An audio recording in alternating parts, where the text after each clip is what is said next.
గట్టిగా ఈరోజు శ్రీమతి ఇందిరాగాంధీ గారి జయంతి. వారిని ఒక్కసారి గట్టిగా మనం అందరం స్మరించుకుందాం. జై ఇందిరమ్మ. మిత్రులారా, ఈరోజు ఇందిరమ్మ 107వ జయంతి. ఇందిరమ్మ అంటే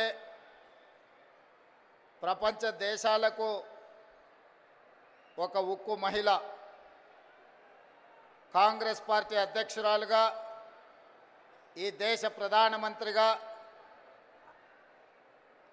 వారు చివరి శ్వాస వదిలినప్పుడు తెలంగాణ ప్రాంతం మెదక్ పార్లమెంటు నియోజకవర్గానికి ప్రాతినిధ్యం వహిస్తూ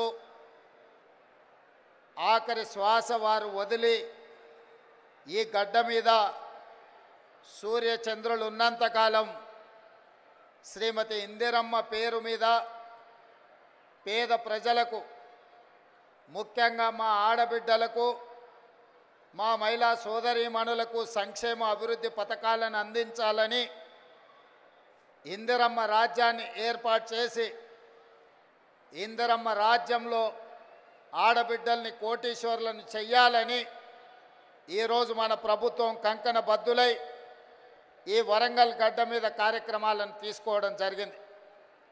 ఈ కార్యక్రమంలో నాతో పాటు ఉప ముఖ్యమంత్రి వర్యులు బట్టి విక్రమార్క గారు, మంత్రివర్గ సహచరులందరూ,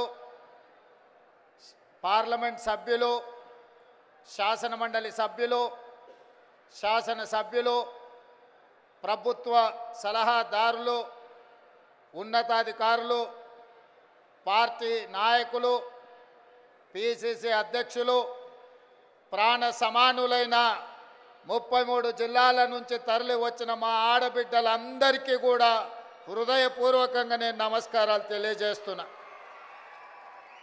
ఈ కార్యక్రమం మా ఆడబిడ్డలకే అంకితం. ఎందుకంటే ఈనాడు నేను తెలంగాణ రాష్ట్ర ముఖ్యమంత్రిగా అయినా,